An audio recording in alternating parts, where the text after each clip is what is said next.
조상훈의 뉴스 픽.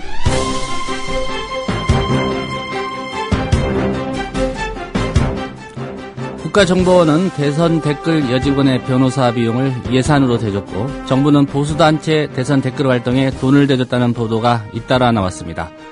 나라 상황이 이런데도 침묵하는 국민이 많습니다. 불의에 침묵하는 것은 불의에 동조하는 것이라는 말을 새삼 떠올려 봅니다. 뉴스피드 목요일 순서 정승조 아나운서의 지금 뉴스 톱7으로 시작하겠습니다.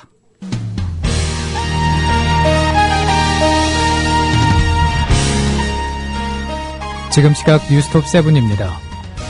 수능출제본부는 2014학년도 대학 수학능력시험 수학 영역을 지난해와 유사한 수준으로 출제, 적정한 난도를 유지하고자 했다고 밝혔습니다. 출제본부는 문과생이 주로 보는 수학 A형은 지난해 수능의 수리 나형과 이과생이 치르는 수학 B형은 수리 가형과 비슷한 수준이며 상위권 변별력을 위해 고차원적인 사고력이 필요한 문항도 출제했다고 밝혔습니다. 안도현 시인의 공직선거법 위반 혐의에 대해 법원이 국민참여재판 배심원들의 무죄 판결을 뒤집고 일부 유죄를 선고했습니다. 비방죄가 인정됐다고 판단했는데 안 시인과 검찰 양측 모두 판결을 받아들일 수 없다며 항소했습니다. 고 김대중 전 대통령 부인 이희호 여사가 오늘 김 전 대통령을 비하하는 내용의 글을 인터넷에 유포시킨 네티즌들을 엄벌에 처해달라며 검찰에 고소했습니다. 정부가 앞으로 5년간 추진할 대북정책 방향이 담긴 2차 남북관계 발전 기본계획에 북핵 문제 해결이란 표현을 다시 명시했습니다. 또 여건이 조성되면 남북 간 경제협력 사업 재개와 남북 경제특구 확대도 추진하기로 했습니다. 코스피가 외국인과 기관의 쌍끌이 매도세에 밀리며 2,000선을 턱걸이했습니다. 오늘 코스피 지수는 어제보다 9포인트, 0.48% 내린 2,004로로 거래를 마쳤고 코스닥 지수는 5포인트, 1.02% 하락한 520으로 거래를 끝냈습니다. 지금 시각 뉴스톱 7이었습니다.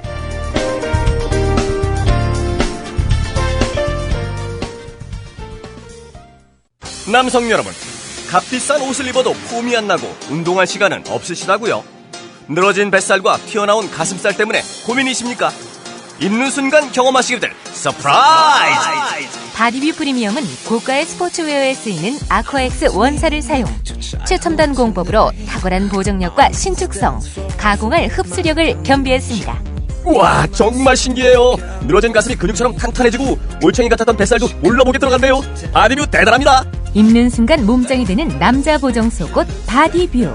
포털 검색창에 바디뷰를 검색해보세요. 구매하실 때 배송 메시지에 국민TV라고 적어주시면 고가의 사은품을 드립니다.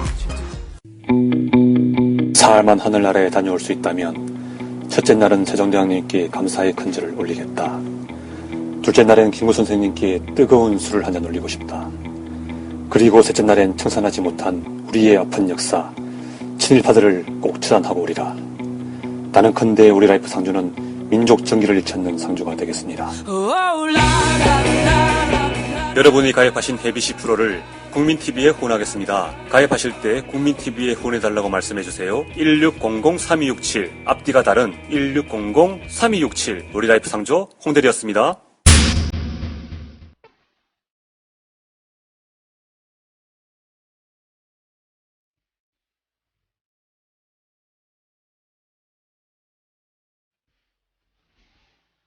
오늘 라면 앙케이트입니다.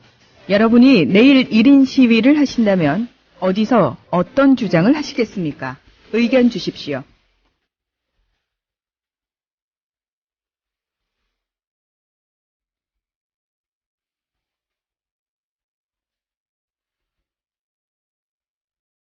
네, 오늘의 경제 소식 알아보겠습니다. 김강수 경제연구소의 길경식 이사십니다. 이사님 안녕하십니까? 네, 안녕하세요. 예. 기재부에서 경기 여전히 개선되고 있다 이런 내용의 경제진단 내놓았는데요. 하지만 실제 경제 상황 그다지 좋아지고 있는 것 같지 않다. 이게 일반적인 평가입니다. 정부는 계속 좋아진다 이런 얘기 하는데 어떻습니까? 실제하고 정부 발표하고요. 일단 오늘 기획재정부는 최근 경제동향 11월호에서 자동차 파업, 추석 휴일 효과, 등 일시적 요인의 영향을 받으면서 9월 주요 실물 지표가 부진한 모습을 보였지만 3분기 전체적으로 볼 때는 2개 분기 연속으로 감소세를 보이던 광공업 생산이 증가세로 전환하는 등 전반적인 경기 개선 흐름을 유지하고 있다라고 밝혔는데요. 예. 최근 경제 동향 안에 그 상세 내용을 좀 살펴보면 이게 정말 개선되고 있는 건가 싶은 생각이 좀 드는데요. 일단 고용면을 보면 취업자는 전체적으로 증가했는데 상용직의, 그러니까 정규직을 말하는 거죠. 상용직의 증가세는 둔화되고 자영업자의 감소폭은 확대되었고, 그러니까 문을 닫는 자영업자가 늘어나고 있다는 이야기고, 예. 또 일시 일용직의 감소폭은 축소되고, 그러니까 일시 일용직이 오히려 늘어나고 있다는 이야기고요. 그러니까 취업자가 증가됐다라는 게 그 실제적으로 고용의 질이 상승됐다라기보다는 이렇게 자영업자가 많이 늘어나고 일시 일용직이 또 늘어나면서 취업자가 증가된 것처럼 보여지는 것으로 분석되어지고, 청년층을 제외한 모든 연령층에서는 실업률이 하락했습니다. 그러니까 청년층 같은 경우는 오히려 실업률이 상승을 했고요. 좀 재미있는 내용이 비경제 활동 인구 그 내용을 좀 살펴보면요. 가사를 하던 분들 한 6만 명 정도, 또 육아를 담당하던 2천만 명 가량이 오히려 줄어들었고, 쉬었음으로 나타냈던 사람들은 9만 명 이상이 늘어났고, 연로하신 분들이 한 4만 명 가량, 또 재학이나 수강으로 1천 명 가량이 늘어났는데, 이게 무슨 이야기냐 하면 그동안 가사나 육아를 담당하던 주부들이 비경제활동 인구로 있다가 경제활동 인구로 편입이 된 반면에 예. 쉬었음이나 육아, 그러니까 장기로 쉬고 있는 사람들이 계속 늘어나고 있는 것으로 보여집니다. 그 다음에 또 물가를 좀 살펴보면요. 전년 동월, 그러니까 작년 같은 달에 비해서 0.7% 상승한 것으로 나타나서 2개월 연속으로 이제 0%대 물가 상승률을 기록했는데, 이번 달에는 보면 지난달에 이제 농축수산물이 5.4%가량 급감하면서 전기나 수도, 가스가 2.6%가 하고 공공 서비스는 1%, 또 개인 서비스도 1.2%가량 상승한 부분을 이렇게 농축수산물이 급감하게 되면서 좀 상쇄해서 물가가 오르지 않은 것처럼 나타난 것으로 나왔고요. 예. 특히 국내 이제 석유 제품 같은 경우에는 환율 하락의 영향으로 하락세가 계속되고 있는 것으로 보여집니다. 또 마지막으로 국가재정 관련해서 좀 보면요. 전에도 한번 말씀드렸던 것 같은데 2013년도 상반기 관리재정 수지가 46조 원 이상 적자입니다. 이게 또 전년 동기로 대비해서 보면 적자 규모가 작년보다도 16조 원 이상 증가한 규모인데요. 이 증가한 요인이 크게 두 가지를 들고 있는데, 하나가 조세 수입이 10조 원 이상 감소했기 때문이고, 또 하나는 재정 조기 집행에 따른 지출이 8조 원 약간 못 미치는 금액 증가했기 때문이라고 합니다. 예. 만약 정말로 경기가 좋아지고 있다라 하면 조세 수입이 감소할 이유도 없고 재정을 조기에 집행할 이유도 없겠죠. 예. 근데 실제하고 정부가 발표하는 어떤 얘기들 좀 꼼꼼히 따져봐야 될 그런 필요가 있겠네요. 네. 예.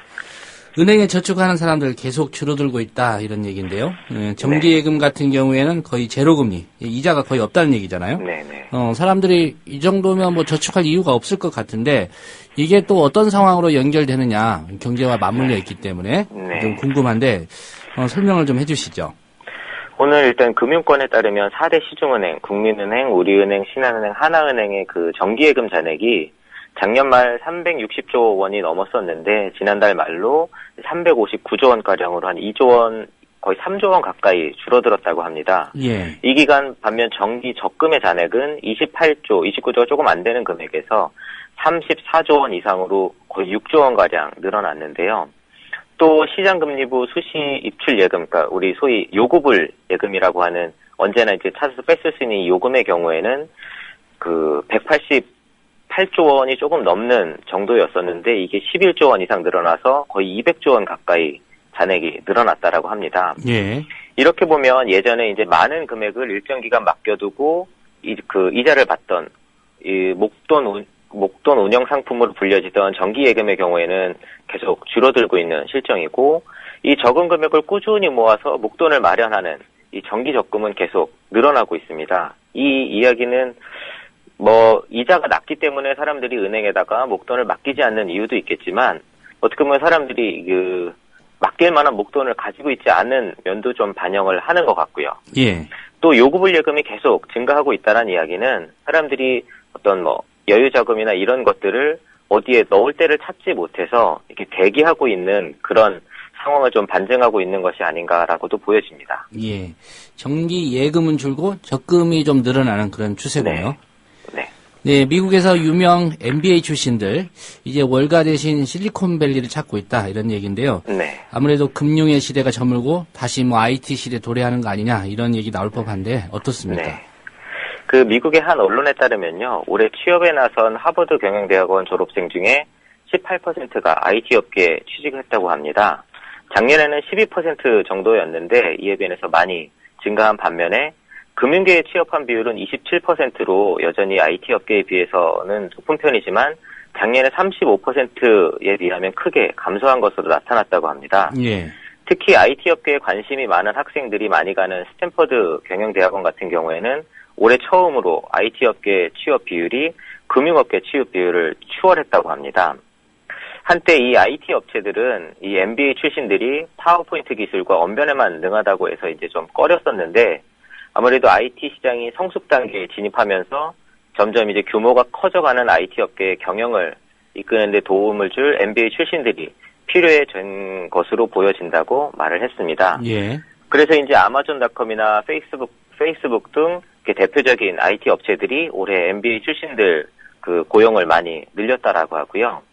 그러면서 이 매체는 금융업계의 초봉이 아직도 IT 업계보다 많은데도 IT 업계로 취업을 많이 하는 이유에 대해서 금융위기로 인해서 이제 금융업계에 대한 어떤 전망 같은 것이 좀 불투명해진 면도 있지만 IT 기업들의 어떤 자율적인 기업 문화라든지 앞으로의 비전 또 금융기업에서는 너무 긴 근무시간 이런 것들의 영향이 있다라고 분석을 했습니다. 예. 그래서 이제 금융업계에서는 이런 이미지 개선을 위해서 골드만삭스는 뭐 신입사원들의 주말 근무시간을 줄이려고 노력하고 있다라고 하고 바클레이즈 같은 경우에는 금요일에는 뭐 평상복을 입을 수 있도록 하는 등 여러 가지 이미지 개선을 위한 노력들을 하고 있다라고 합니다. 예. 경제 뉴스 몇 번 짚어주셨습니다. TPP 얘기해 주셨는데 네. 중국도 이 TPP에 참여하겠다. 이게 또 필요하다 이런 내부 분석이 있었다는데요. 네. 구체적으로 좀 실행이 될까요? 일단 그 중국인민은행의 금융연구소에서는 중국이 TPP 협상에 적극 참여하여서 중국 주도의 자유무역지대 건설과 개혁 개방에 박차를 가할 필요가 있다는 내용의 보고서를 발표했다라고 합니다. 예. 특히 이 보고서에서는 중국이 TPP에 가입하지 않을 경우에 TPP의 어떤 구체적 규범 제작 과정에서 배제되어서 향후 이 아시아 태평양 지역 그 무역 시장에서 수동적인 규범 수용자로 전락할 가능성이 있고 또 이 TPP 역내의 무역 규모가 확대될수록 관세 인하 폭과 무역 효과가 증가하게 되면 TPP 회원국과 중국과의 교역이 감소할 가능성도 또 생길 수가 있고 또 TPP 회원국에 비해서 기타 역내 무역 관련 협상에서 불리한 어떤 그런 처우를 받을 가능성 등이 중국에 미칠 수 있는 부정적 영향으로 거론을 하고 있는데요. 예. 중국은 그동안 이제 RCEP라고 해서 역내 포괄적 경제 동반자 협정을 추진을 하고 있었습니다. 얼마 전까지도 에이펙에서도 좀 적극적으로 PR을 하고 했었는데요. 이번에 지난 이제 7월 달에 일본까지 TPP 협상에 이제 뛰어들고 나서 아무래도 중국이 어느 것을 더 하는 것이 정말 자국에 도움이 되는지에 대해서 중국 내부에서도 여러 가지로 그 주장들이 나오고 있는 것 같습니다. 예. 네, 오늘 말씀 여기까지 듣겠습니다. 네, 감사합니다. 네, 지금까지 경제 소식 김광수 경제연구소의 길경식 이사셨습니다.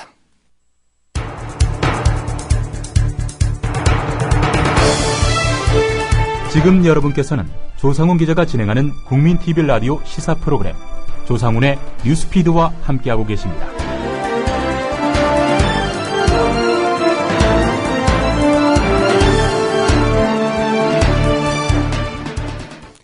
네, 오늘은 정가 소식부터 먼저 살펴보겠습니다. 한국일보의 양정대 기자입니다. 양 기자님 안녕하십니까? 네, 안녕하세요. 예. 어제 2007년 남북 정상회담 대화로 이 문제와 관련해서 민주당 문재인 의원 검찰에 소환돼서 좀 늦게까지 조사를 받았는데요. 예. 오늘 새누리당 김무성 의원이 대화록 불법 유출 사건과 관련해서 서면 조사 받았다. 이게 좀 알려졌죠? 예, 그렇습니다. 오늘 언론 보도를 통해서 알려졌고요. 김무성 의원 측에서도 공식적으로 확인을 해줬습니다. 작년 대선 당시에 새누리당 총괄 선대본부장을 지냈었죠. 그 김무성 의원이 대선을 불과 며칠 앞두고 부산 유세에서 고 노무현 전 대통령이 2007년 남북 정상회담에서 NLL을 포기했다는 취지의 발언을 해서 대화록 유출 의혹이 불거졌지 않습니까? 예. 이제 당시 유세 내용이 지난 6월이죠. 국정원에 의해서 전격 공개된 대화록 원본 내용과 거의 유사하다는 점 때문에 민주당에서는 지난 6월 달에 대통령 기록물법 위반 혐의로 김무성 의원 등을 검찰에 고발을 했었습니다.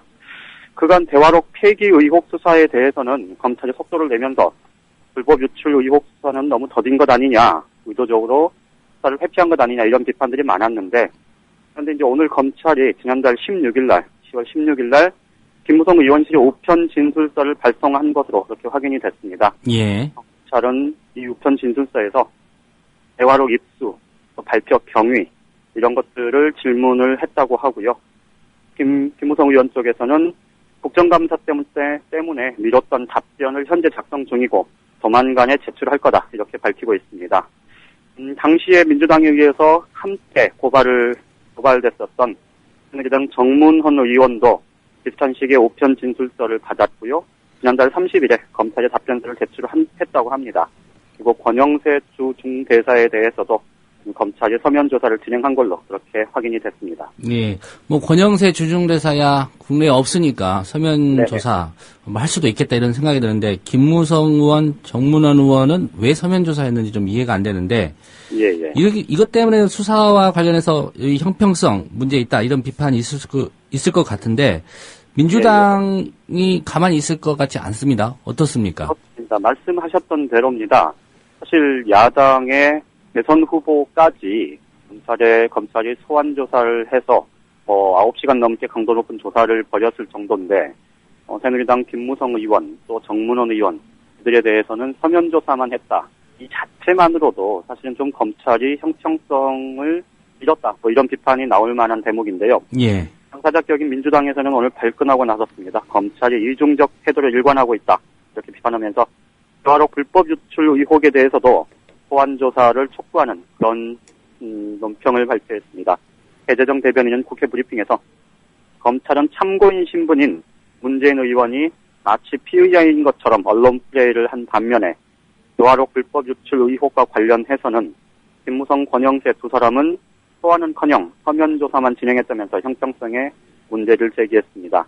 또 국정원 관계자에 대한 조사나 수사는 아예 얘기도 나오지 않고 있는데, 이게 결국은 남북 정상회담 대화록 수사와 관련해서 대화록 폐기 의혹과 또 그 대화록 불법 유출 이 두 가지 문제에 대해서 검찰이 이중적 태도로 일관하고 있는 것이다. 이렇게 목소리를 높였습니다. 예. 그래서 검찰이 새누리당 김무성 의원 또 권영세 주중대사 이 두 사람을 피의자 신분으로 불러서 수사해야 한다. 이렇게 촉구하고 나섰는데요. 오늘 민주당에서는 김기식, 박홍근, 박완주 의원 등 초선 의원 22명도 성명을 냈습니다. 이 두 사람에 대해서 저는 정권과 집권 여당의 울타리를 숨어서 폭풍이 지나가기만 바라봐서는 안 된다. 대화록 유출 과정에 불법이 없었고 오해받을 일도 없었다면 떳떳하게 검찰에 출석해서 조사받아야 한다. 이렇게 주장을 하고 나섰는데요. 오늘 황교안 법무부 장관이 이렇게 법사위원회에 출석해서 야당 의원들의 거센 질타를 받았는데요. 그 와중에 김무성 의원이라고 해서 소환조사 못할 이유는 없다. 이렇게 밝혔는데, 예. 이게 결국은 지금 말씀드렸던 대로 검찰의 고발이 이루어진 게 6월 달이고 추가 고발이 7월 달에 이루어졌는데, 지금 4개월, 5개월 지나서 4개월, 5개월 정도 지나서 인제서야 서면 조사가 이루어지고 한다는 것 자체가 이미 좀 그 자체로 수사의 결론이 어떻게 나는가에 대한 결론에 대한 좀 선언적인 판단 이런 것들이 이미 내려진 것 아니냐 이런 비판을 받을 만한 대목인 것 같습니다. 예. 정부 여당이 국사교과서 이거 국정교과서 체제로 전환해야 된다 이런 움직임 또 이런 얘기들을 좀 구체화하고 있습니다. 예, 그렇습니다. 최근 들어서 지금 연일 이 같은 내용을 얘기하면서 마치 좀 내부적으로는 결정이 된 것 같은 그런 분위기도 역력해 보이는데요. 현행 거민정 교과서 체제를 백지화하고 군사정권 시절에 단일 국정교과서 체제로 회귀하려는 그런 움직임을 연일 노골화하는 그런 모습입니다. 예. 발표는 지난 5일 정홍원 총리였는데요. 국회 예결특위에 출석을 해서 올바른 역사교육을 위해 통일된 국사교과서가 필요하다. 이런 입장을 밝히면서 논란이 됐었죠. 그런데 이제 이튿날은 어제는 새누리당의 실력자로 꼽히는 김무성 의원이 다른 교과서는 몰라도 국사와 국어 교과서는 국정교과서로 전환돼야 한다는 주장에 대해서 활발한 논의가 필요하다. 이렇게 거들고 나섰습니다. 예. 그러더니 이제 오늘은 새누리당 지도부 회의에서 공론화에 본격적으로 나가는 모습이었는데요. 심철 최고위원은 아침 최고위원 회의에서 국사교과서의 편향 논란을 불식시킬 수 있는 방법은 검인정 방식이 아니라 국정 방식으로 바꾸는 것이다. 교과서 문제로 더 이상 공론이 분열돼서는 안 된다. 이렇게 국정교과서 체제의 전환 문제를 못 받고 나섰습니다. 예. 사실 이제 국사교과서가 국정교과서 체제가 된 거는 박정희 정권 시절인 1974년입니다. 그러면서 유신 정권을 옹호하는 데 악용됐다. 이런 비판들이 굉장히 거셌는데 이에 따라서 김대중 정부 출범 후에 이제 검인정 체제로 바뀌었고요. 지금 현재까지 이러고 있는데 알려진 바로는 현재 지구상에서 국정교과서 체제를 도입한 나라 국소수 몇 나라 되지 않는다 그럽니다. 예. 더군다나 유럽 등 대다수 선진국들은 검인정도 받지 않는 자유 발행제를 채택하고 있는 경우가 많은데요. 때문에 박근혜 정부가 국정교과서 도입을 강행하려 할 경우에 본격이 추락될 거다. 이런 우려도 나오고요. 특히 유신 회귀 논란이 가중되지 않겠느냐. 이런 전망들이 많습니다. 특히 이제 국정교과서 체제 회귀를 실제로 진행을 한다면 지금 친일 독재 미화 논란에 한복판에 휩싸여 있는 유영익 국사편찬위원장이 이를 주도할 수밖에 없는 상황 아니겠습니까? 예. 자체로도 논란이 훨씬 더 커질 수밖에 없어 보입니다. 예. 올바른 역사 교육을 위해서 통일된 국사 교과서 필요하다. 이런 주장인데, 나중에는 올바른 정치 위해서 통일된 정당이 필요하다. 이런 얘기 나오지 않을까 걱정됩니다. 예. 네.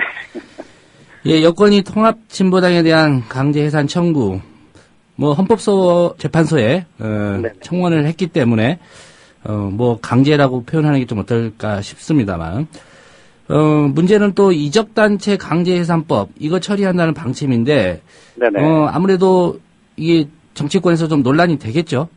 그렇습니다. 새누리당이 어제 오늘 지금 이번 정기국회에서 최우선적으로 처리할 법안들을 밝히면서 범죄단체 해산 등에 관한 법, 이게 이제 소위 이적단체 강제해산법이라고 하는데요. 이 법도 이번 정기국회에서 우선 처리하겠다. 이런 방침을 구체적으로 밝히면서 지금 논란이 되고 있는데요. 이 법을 구체적으로 적용하는 과정에서 다의적으로 악용될 가능성이 높다는 그런 지적 때문입니다. 예. 지난 5월달에 새누리당 의원들이 제출한 이 이적단체 강제해산법은요. 범죄단체로 판명된 경우에 안전행정부 장관이 해산을 통보하고 만약에 자진 해산하지 않으면 해산 명령, 강제 폐쇄, 그리고 재산 등의 국고기속 이런 것들이 가능하도록 그렇게 규정이 돼 있습니다. 그런데 이제 지금까지 보통 범죄단체로 규정이 되는 경우에 대부분 국가보안법에 의한 이적단체 이렇게 해서 규정되는 경우가 대부분이었습니다. 예. 그렇기 때문에 사실은 이 범죄단체로의 규정이라는 것 자체가 국가보안법의 틀 내에서 정치활동이나 혹은 사상의 자유 이런 부분들이 올가매질 가능성이 높다. 이런 지적들이 나올 수밖에 없는 겁니다. 이 때문에 야당에서는 특히 이제 민주당에서는 눈에 거슬리는 단체는 강제 해산하겠다는 거냐. 국민의 머릿속을 속속들이 재단하겠다는 해괴망측한 발상이다. 이렇게 비판을 하고 나섰고요. 이 종착역이 아마도 긴급조치 시절 아니겠느냐. 도대체 새누리당 정부 여당이 부르짖는 자유민주주의가 뭐냐. 이렇게 반문을 하고 나섰습니다. 예. 정의당에서도 입맛에 맞지 않는 국민에게 모두 종북딱지를 붙여서 자유로운 정치활동을 불가능하게 만들겠다는 것 아니냐. 공포정치의 개막이나 다름없다. 이렇게 맹비난을 했습니다. 예. 앞서 말씀드렸던 국정교과서 전환 문제, 또 방금 말씀드렸던 이적단체 강제해산법 추진, 이런 것들을 보면 갈수록 해산이다. 이런 말은 이런 때 쓰는 것 아니냐. 이렇게도 말씀을 드릴 수 있을 것 같습니다. 예. 특정 정치 세력이 아무 제약 없이 자유롭게 뭐든지 할 수 있는 거, 이게 자유민주주의라고 생각하는 게 아닌가, 이런 생각이 듭니다. 그렇습니다. 예, 국회 상임위 소식 하나 짚어보겠습니다. 지난 대선 당시부터 좀 꽤 논란이 있었던 내용이죠. 택시법인데요. 네네.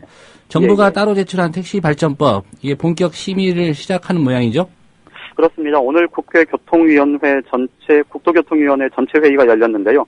정부가 제출했던, 그냥 9월달에 제출했죠. 택시운송 사업의 발전에 관한 법률 제정안도 오늘 상정을 했습니다. 이래서 이제 본격적인 심의에 들어가게 됐는데요. 기존의 여야 합의로 지금 대중교통의 육성이용 촉진법 개정안이 국토위원회에 계류 중입니다. 예. 이게 이제 그 일명 택시법이라는 건데요. 과거에 지금 작년 대선을 전후해서 그 택시 기사들의 이제 요구, 뭐 택시 업계 요구 뭐 이런 것들 때문에 이 택시도 대중교통에 포함하는 내용으로 여야가 법안을 합의 처리를 한 적이 있었습니다. 그런데 이제 그때 그 합의 처리된 법안, 그래서 국회 본회의를 통과를 했는데 당시 이명박 대통령이 거부권을 행사했고요. 국회에서 여야가 재의결을 추진하겠다 이렇게 해서 6월 임시국회에 다시 이제 재의결을 추진했었는데 그 당시에 정부에서는 정부 자체적으로 좀 따로 법안을 하나 만들 테니 조금 이 법안이 나온 다음에 논의를 해달라 이렇게 요청을 했고요. 예. 이제 여야가 이걸 받아들여서 지금까지는 국토교통위에 법안이 계류가 돼 있었습니다. 정부가 제출한 택시발전법의 핵심 내용은 크게 한 3가지 정도로 정리를 할 수가 있는데요. 예. 택시의 과잉 공급 해소를 위해서 전국 택시를 최대 5만 대까지 축소하는 것, 그리고 과잉 공급 지역에서는 신규 면허 발급을 금지하는 것, 그리고 택시 회사가 유류비, 세차비 등 각종 비용을 기사에게 전가하지 못하도록 금지하는 것, 이런 내용들이 포함되어 있습니다. 최근에 알려진 걸로는 서비스 향상 차원에서 승차 거부가 누적되는 그런 기사에 대해서는 면허도 취소하는 내용이 포함되어 있다. 이렇게 국토부가 설명을 하기도 했는데요. 예. 그런데 이제 이 법안은 결국 택시를 대중교통으로 인정하는 게 그동안의 그 핵심적인 논의 대상이었는데 이 부분이 빠져 있고요. 예. 또 택시업계의 오랜 수건이었죠. 산업금 제도, 이걸 금지하는 내용도 전혀 건드리지 않았습니다. 그러다 보니까 이제 이 부분에 대해서 야당이 이 법은 수용할 수 없다, 이런 입장을 분명히 하고 있고요. 택시 기사들의 반발도 굉장히 큰 상황인데, 그런데 이제 말씀드렸듯이 택시법을 여야가 합의 처리했고 재의결하기로도 여야가 약속을 한 상태에서 사실 이 택시발전법이 정부가 그 택시를 대중교통으로 인정하지 않는 내용, 이거를 당정협의를 거쳐서 지금 제출을 한 상태입니다. 예. 그러니까 새누리당 지도부에서는 사실상 택시발전법에 지금 이미 동의를 한 상태인데, 그때 이제 내년에 당장 지방선거도 있고요.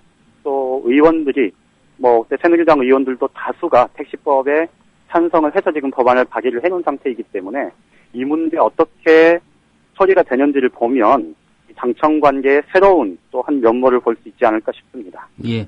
무엇보다도 그 택시 기사들이 반대할 만한 이유, 산악금 네네. 제도를 손보지 않는다, 이거 같은데요. 그렇습니다. 예. 예, 그렇습니다. 택시 기사들이 반대하는 법 굳이 강행할 필요 있을까, 이런 생각도 듭니다.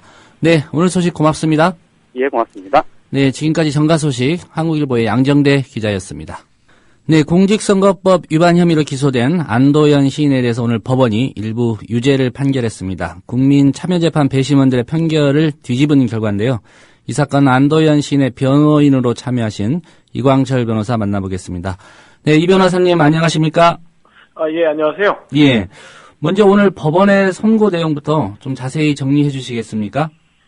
예, 결론적으로 지난 10월 28일 날 열렸던 그 국민참여재판에서 그 배심원 전원 무죄 판결을 뒤집고, 기소된 죄목 가운데서 허위사실 공표의 점은 무죄로 판결하고요. 예. 후보자 비방의 점은 유죄로 판결하면서, 배심원 전원 무죄 판결의 취지를 최대한 존중해서 유무죄 판단은 법원에 영향을 미칠 수가 없고, 양형 부분에 최대한 존중하는 것으로 해서 그 형의 그 선고를 유예하는 100만 원의 벌금형의 선고를 유예하는 그런 판결을 내렸습니다. 예. 선고 유예라고 이제 말씀하셨는데요. 이게 어떤 의미가 있는지 설명을 좀 해주시죠. 그러니까 선고 유예라고 하는 것은 어떤 그 비난 가능성이 좀 낮은 어떤 범죄 혐의 자체가 좀 경미하고, 그런 부분에 있어서 초범이라든지 또 그런 여러 가지 범죄 경 이런 것들을 참작해서 내리는 법원의 어떤 판결의 한 형태인데요. 예. 말 그대로 형의 선고를 유예하는 것으로 해서 2년 동안 선고 유예를 받은 날로부터 2년 동안 별다른 범죄를 저지르지 않으면 형 선고의 효력을 상실시켜서 면소라고 하는, 면소의 효력을 부여하는 것입니다. 그러니까 실정법에 위반되기는 했으나 처벌의 가치는 거의 없는 것으로 인정될 때, 예. 법원이 내리는 선고의 한 형태로 이해하시면 되겠습니다. 예. 어쨌든 유죄인 거고요. 그렇습니다. 예. 일반인들이 또 궁금해할 게, 이른바 전에부터 좀 오래전 얘기입니다만, 빨간 줄이 남냐, 안 남냐, 이 부분인데. 예, 남습니다. 예. 남고요. 예, 예. 예, 허위사실 공표 혐의에 대해서는 이제 무죄, 그리고 후보 비방 혐의에 대해서는 유죄, 이게 선고했는데, 재판부가 그렇게 판단한 뭐 구체적인 근거를 오늘 그 선고 때 얘기를 했습니까? 예, 얘기했습니다.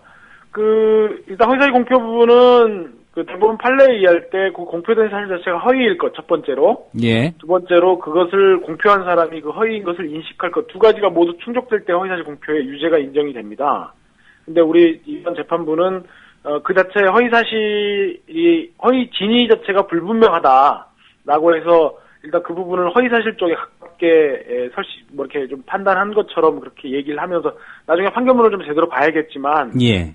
어쨌든 공표된 사실 자체 그 안회사의 유묵을 박근혜 대통령께서 소장하고 있는지, 당시에 소장하고 있었는지 부분에 대해서는 진위가 판명되지 않은, 적어도 진실은 아닌 그런 걸로 보면서 다만 피고인이 허위의 인식이 없었다는 점을 근거로 해서 무죄를 선고했고요. 예.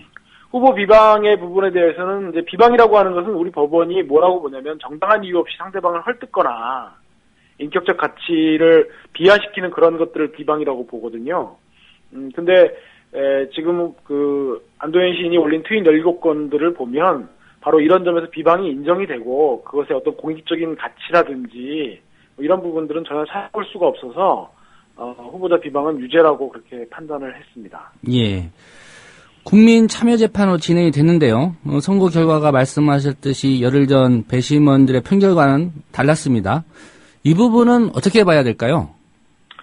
오늘 재판부가 그 부분에 대해서 상당한 시간을 할애해서 여러 가지 얘기들을 했습니다. 결론적으로 그 부분은 전혀 존중하기가 어렵습니다. 뭐 상세한 것은 이제 오늘 시간적인 제약도 있고 해서 상세히 말씀드릴 수는 없겠습니다만은 예. 재판부가 판단한 것은 그것이거든요. 그러니까 국민으로 선발된 배심원의 결정과 재판부의 판단이 존중될 때 그것을 어떻게 해결할 것인가. 사실 좀 깊은 고민이 필요한 주제인 건 분명한데 재판부 얘기는 유무죄 판단에는 배심원들의 판결을 법관이 받아들이기 어렵다는 거거든요. 예. 근데 이 부분에 있어서 그 문제점을 제가 곰곰이 생각해 보면 이러한 판단들은 여러 가지 문제가 있는데 그냥 대략적으로만 말씀을 드리면요. 어쨌든 우리 지금 현재 우리 형사소송 체계 소송 체계가 3심제로 이루어져 있지 않습니까? 예. 재판부가 말하는 것들은 상급심에서도 얼마든지 시정하고 할 수 있는 문제입니다. 특히 법리의 통일성 이런 부분들은 적어도 배심원들을 직접 선발하고 그 과정에서 장시간 동안 재판을 주재한 재판부는 배심원들의 판결을 최대한 존중하고 거기에 기속력을 부여하고 특히나 7대0 같은 경우에 그럴 필요가 있는 것 같고요. 예. 더군다나 재판부가 말했던 법관의 직업적 양심을 배심원들의 판결 결과에 보다 우위에 두는 것은 자신의 견해가 무오류다 이런 점을 전제하지 않으면 나오기 어려운 것들입니다. 재판부의 판단이라고 하는 것도 우리 재판을 보면 하급심에서 결론 났던 것들이 대법원이나 상급심에 가서 바뀌는 데는 얼마든지 있는 거 아닙니까? 이런 법리라고 하는 것도 이렇게 고정불변의 어떤 진리가 있는 것이 아니고 그때 시대 상황과 사람에 따라 달리 볼 수 있는 같은 판사끼리도 그런 것이라면 7명의 배심원들이 내린 결정 자체가 한 명의 직업적 법관의 결정의 무게보다 낮다고 하는 것은 도저히 받아들이기 어려운 그런 독단적 견해라고 저는 생각을 합니다. 예. 앞서서도 말씀하셨지만 지난달 28일 국민참여재판 당시 재판부 배심원 7명의 만장일치 무죄 이 판결에 대해서 재판부의 견해는 다르다 이렇게 말하면서 이제 선고를 연기했었고요. 예. 이후에 또 다른 사건에 대한 재판장의 입장이 언론에 보도되기도 했습니다. 네. 이런 과정은 문제가 없습니까? 문제가 많습니다. 특히 이제 두 가지 문제를 말씀드릴 수 있겠는데요. 첫 번째는 재판부가 판결로 선고될 결과들에 대해서 언론에 대해서 그런 심증을 밝히는 것들은 법관에게 헌법상 부여된 사법권의 독립, 그 재판장 스스로 말했던 법관의 직업적 양심을 스스로 훼손하는 것이고요. 예. 정말 법관은 판결로서 말하는 것이고 그러는 건데 그 부분에 있어서 대단히 부적절한 처신이라는 걸 첫 번째로 말씀드릴 수 있겠고요. 두 번째로 그 과정에서 소위 말하면 낙곰수 재판의 그 판결들을 감성적 판결을 받아들인 부분이다. 국민참여재판의 신뢰를 저하시킬 수 있는 우려가 들었다라고 말한 것 자체는 본인은 그 낙곰수 재판에 어떤 증거나 이런 기록들도 보지 않았지 않습니까? 그냥 언론 보도만 접했겠죠, 뭐. 그렇겠죠. 언론 보도를 통해서 피상적으로 접한 부분들을 그 재판장이 오랜 시간 동안 이틀에 걸쳐가지고 오랜 시간 동안 배심원들과 함께 그것들을 편견한 것들을 그렇게 경솔하게 지적하고 하는 것들은 법관의 독립성이라고 하는 것들을 동료법관이 다른 법관의 그런 것들을 경솔하게 지적하는 것은 사법권의 독립을 정말로 위태롭게 하는 대단히 부적절한 행위인 거죠. 예. 다른 각도의 얘기인데요. 일각에서 이런 얘기도 합니다. 지난달 28일 국민 참여재판 당시에 민주당 문재인 의원이 참관한 것을 놓고 배심원과 재판부에 영향을 주려는 행위다, 이런 비판도 있었는데요. 이런 주장에 대해서는 어떻게 생각하십니까? 한 사람의 시민의 입장에서 보았을 때,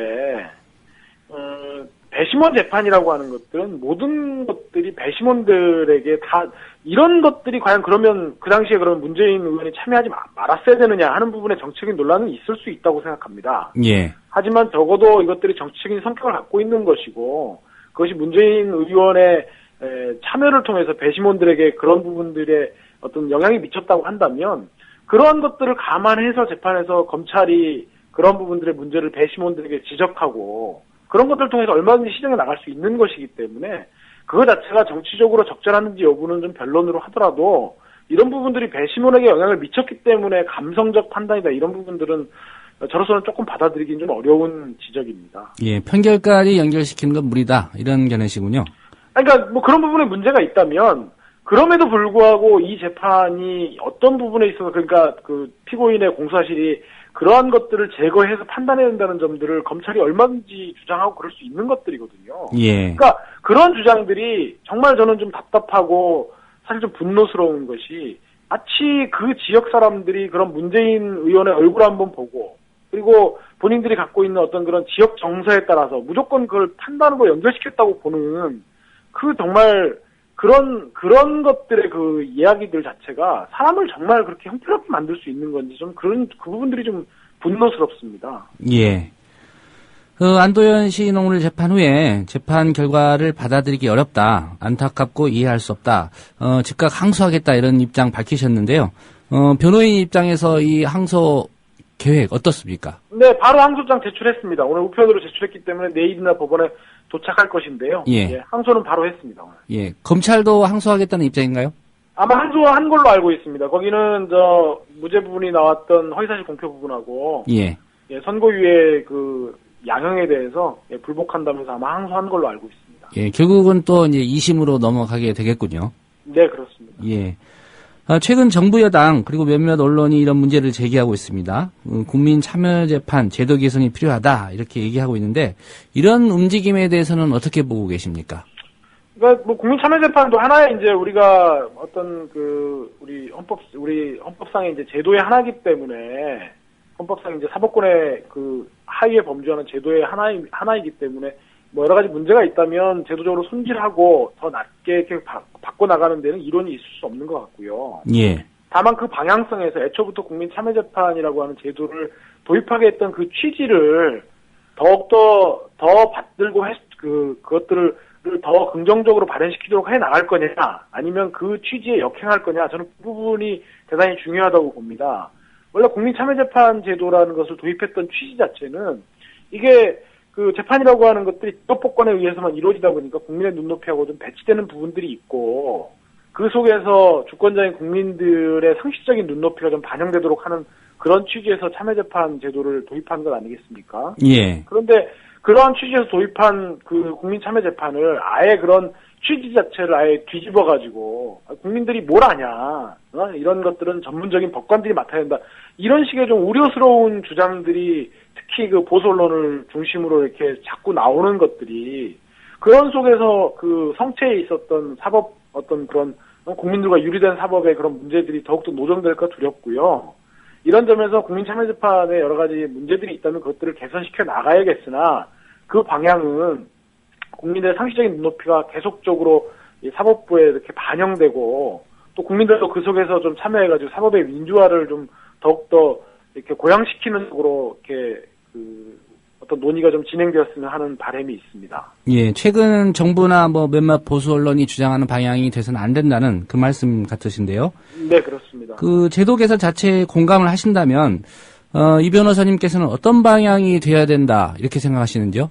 그러니까 방금 전에도 말씀을 드렸습니다만은 국민참여재판에 최근에 그 선거법을 중심으로 해가지고 막 이렇게 그 보수언론들이 대단히 이렇게 좀 참여재판 무용론까지도 지금 이렇게 주장을 하고 있지 않습니까? 예. 특히 중앙일보 같은 경우에는 1년 전 집중기획으로 해가지고 참여재판이 대단히 긍정적인 것처럼 그렇게 기획기사까지 내보냈다가 이번에 완전 그런 태도에서 180도 달라져가지고 최근에 그런 또 국민참여재판의 무용론 문제점을 집중적으로 부각시키는 그런 기획들도 내보내고 있는데 아까 말씀드린 것처럼 참여재판의 취지 자체는 사법의 민주화라는 방에서 저는 대단히 긍정적으로 보고요.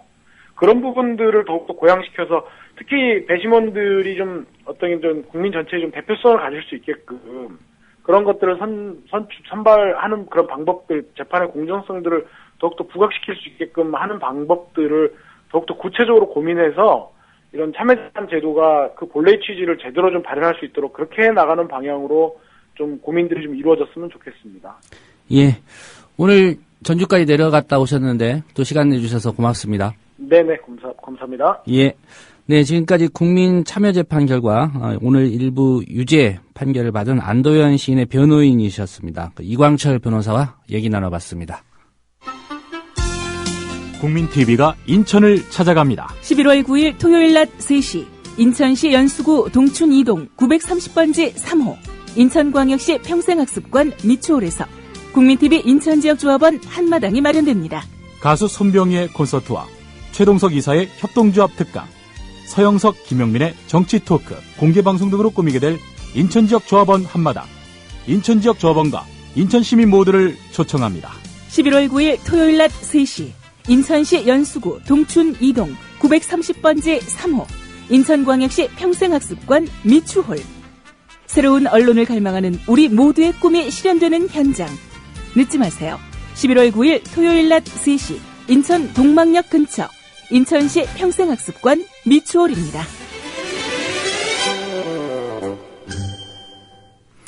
네, 라면 앙케이트 소개해드리겠습니다. 오늘 드린 설문은 여러분이 내일 1인 시위를 하신다면 어디서 어떤 주장을 하시겠습니까? 라고 여쭤봤는데요. 많은 분들이 의견 주셨습니다. 소개해드리겠습니다. 찌짤찌다님 의견이십니다. 장소는 파란 집 앞, 내용은 51.6% 득표율, 아버지도 5.16, 나도 5.16, 기막힌 우연, 득표율도 조정 가능한 능력, 국민들 영혼까지 통제한 반신반인의 능력, 그도저도 아니면 뭔가요? 어리석은 국민은 엄청 궁금합니다. 이렇게 1인 시위를 하시겠다. 이런 의견이시고요. PJH0460님 의견입니다. 행정 내각이 모두 썩었는데 1인 시위가 뭘 필요하나? 국민 모두가 일어나야지. 이렇게 의견 주셨습니다. 예, 헤드님 의견입니다. 대화록 불법 유출 김무성, 정문원, 권영세 소환조사 하라고 하고 싶네요. 아무래도 검찰청 앞으로 가셔야 될 것 같고요. 예, 나민주님 의견입니다. 관건 부정선거, 당선 무효, 박근혜 하야, 국가 기밀 유출, 범죄 집단, 새누리당 해체 이런 내용으로 1인 시위를 하시겠다. 이렇게 의견 주셨고요. 표로부장님, 경복궁 앞에서 대한민국은 왕국이 아닙니다. 왕이 되시고 싶으시면 궁으로 들어가시지요. 라는 피켓을 들고 싶네요. 이렇게 의견 주셨고요. 예.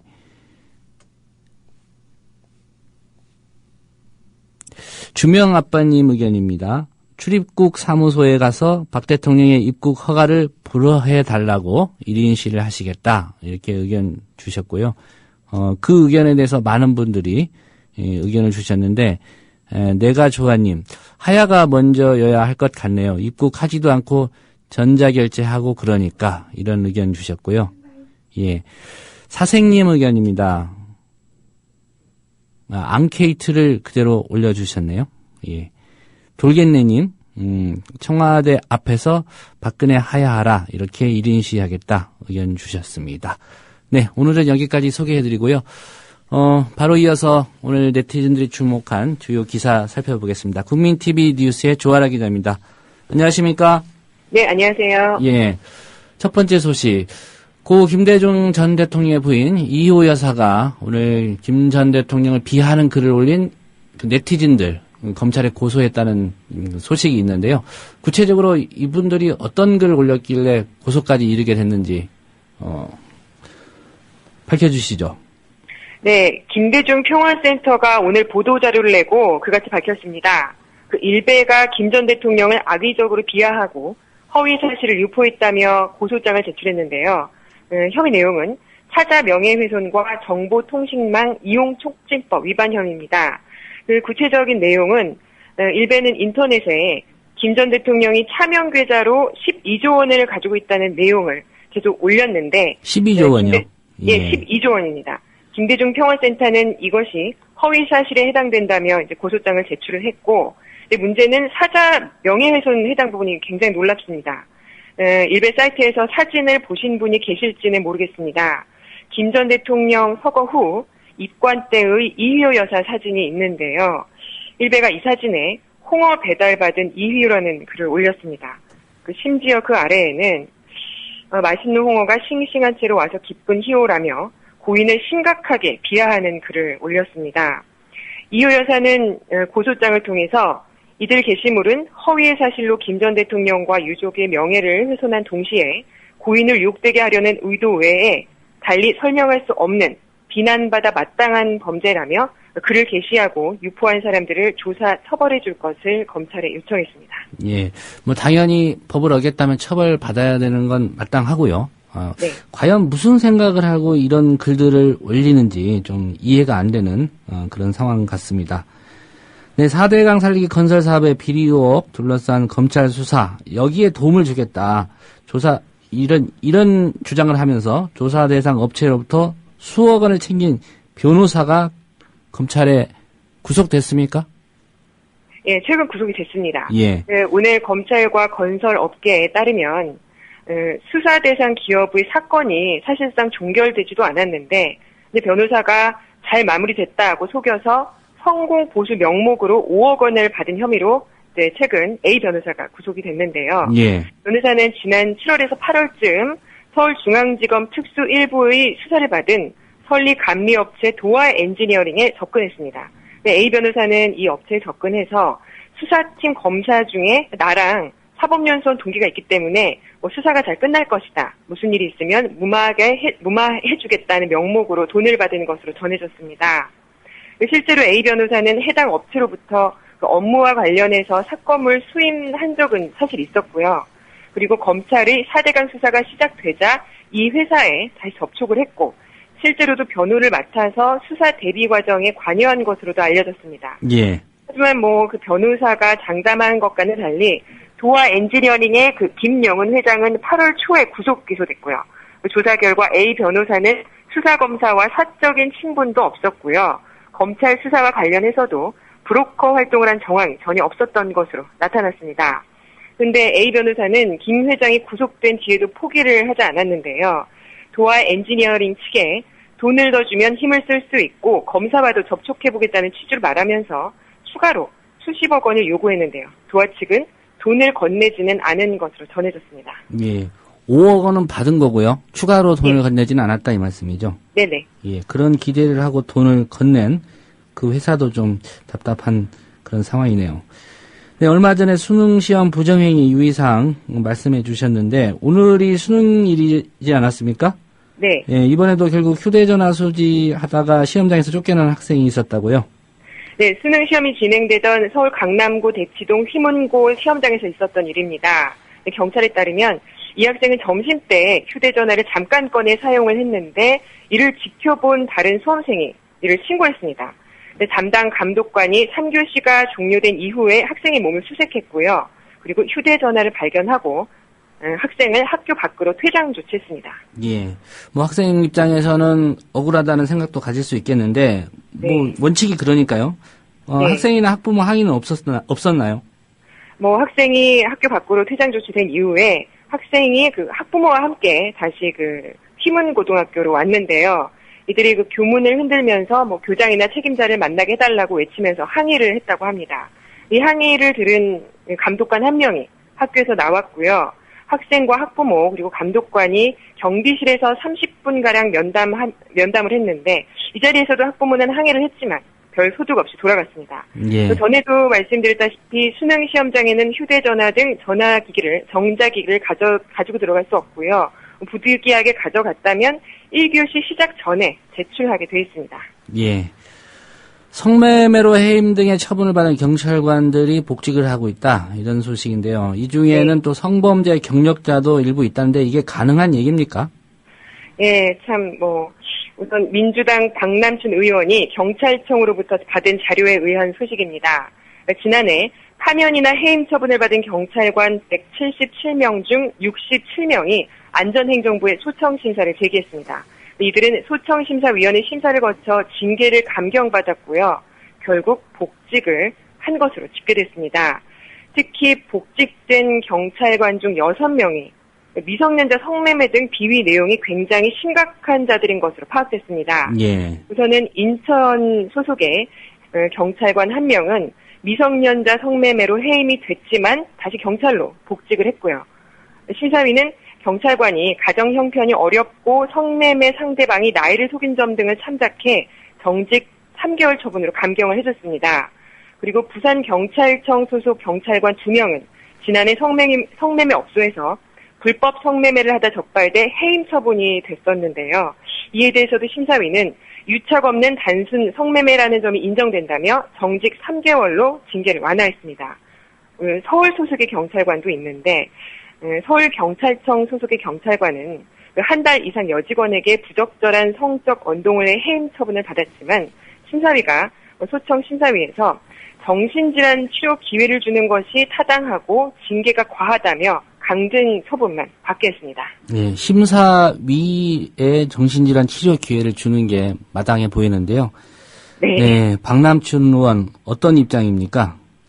네, 박남춘 의원은 범죄 수사와 치안 확보를 고유 업무로 하는 경찰 공무원에게는 다른 공무원보다 더 높은 청렴성과 도덕성이 요구된다며 성추행, 성희롱, 그리고 성매매 등 부적절한 성적 언행을 일삼는 경찰관들이 소청심사로 징계를 이렇게 완화받으면 일선 경찰관들의 성인식이 해이해질 수밖에 없다고 말했습니다. 예. 앞서 인터뷰에서 안도현 시인, 변호인 이광철 변호사와 많은 얘기를 나눠봤는데요. 네. 관련해서 인터뷰에 없던 내용 몇 가지만 좀 질문을 하겠습니다. 네. 그 안도현 시인의 혐의, 허위사실 공표와 이제 후보자 비방 혐의가 있었는데 네. 간단히 살펴보면 그 검찰의 공소 요지 살펴보시고 어떤 부분이 지금 유죄 취지라는 건지 좀 설명을 해주시죠. 네, 검찰의 공소 요지를 살펴보면 검찰 안도현 시인이 작년 대선을 앞둔 시기인 12월 10일부터 12일 양일에 걸쳐서요. 박근혜 후보와 관련된 17개 트윗을 자신의 트위터 계정에 올려서 허위사실을 공표하고 박근혜 후보를 비방했다고 기소를 했습니다. 예. 이 대상이 된 게 그 안중근 의사가 생전에 남긴 글씨 그리고 사진은 현재 보물 569-4호로 지정이 돼 있는데요. 이 내용이 치알의 악식자, 부족 여의라고 쓰여진 유목입니다. 뜻을 해석을 해보면 거친 옷과 거친 음식을 부끄러워하는 자와 더불어 논의할 수 없다라는 뜻입니다. 안도현 시인의 트윗 내용이 이러한 안중근 의사의 유목을 박근혜 후보가 훔쳐서 소장하고 있다, 이런 내용이고요. 훔치는데 또는 관여했다라는 것입니다. 그러니까 안도현 시인은 이뿐만 아니라 2011년 10월 30일에 방송된 MBC 시사 매거진 2580의 청와대에서 사라졌다라는 편의 유튜브 동영상 주소 링크도 걸어놨는데 검찰은 공소장에서 이 MBC 방송 링크 부분을 삭제했습니다. 그렇기 때문에 공소장 내용만 보면 안도현 시인이 아무런 근거 없이 트윗을 올린 것처럼 여겨지기 때문에 이러한 내용을 바탕으로 해서 기소를 했습니다. 예. 일단은 배심원들이 이 동영상을 봤는지도 궁금하고요. 배심원들은 일단 무죄로 전원 판결을 내렸었는데 그분들도 나름대로 판단한 근거가 있을 텐데 어떻습니까? 네, 배심원들은 우선 이 해당 동영상을 모두 봤고요. 그리고 문화재청 홈페이지에 보면 해당 보물정보에 도난문화재 정보라고 나와 있습니다. 도난 일자에 미정이라는 표시와 함께 1976년 3월 17일 청와대로 소유자가 변경됐다는 기록도 있고요. 예. 이 외에도 안중근 의사 기념관이 간행한 대한민국 안중근이라는 책자에도 해당 보물의 소장자를 박근혜라고 현재 명시를 하고 있습니다. 이 외에 여러 책자에도 그러한 명시를 볼 수가 있고요. 그리고 세계일보와 유력 중앙 일간지도 소장자를 박근혜라고 명시한 적도 있고 배심원들은 이러한 자료를 모두 검토하고 이를 근거로 무죄 판결을 내렸습니다. 예. 그렇다면 이런 동영상이나 자료에 대해서 그 당시 박근혜 후보 측에서 입장 표명을 한 적이 있습니까? 네, 우선 동영상에 보면 당시 박근혜 후보가 MBC 시사매거진 2580 프로그램 그 제작진과의 인터뷰에서 작년 대선 때 사망한 이춘상 보좌관을 통해 이 유목을 가지고 나온 일 자체가 없다는 매우 짤막한 해명을 내놓은 것이 현재까지는 전부고 제대된 해명은 없는 상황입니다. 예, 그렇군요. 네, 오늘 소식 잘 들었습니다. 네, 감사합니다. 네, 지금까지 국민TV 뉴스의 조아라 기자였습니다. 저희가 준비한 소식은 여기까지입니다. 내일 오후 6시에 다시 뵙겠습니다. 아울러 이번 토요일이죠. 주말 오후 3시 인천에서 열리는 인천지역 조합원 한마당 행사에 해당 지역 조합원들 그리고 또 조합원이 아니신 청취자 여러분들의 많은 참여를 부탁드리겠습니다. 들어주신 여러분 고맙습니다.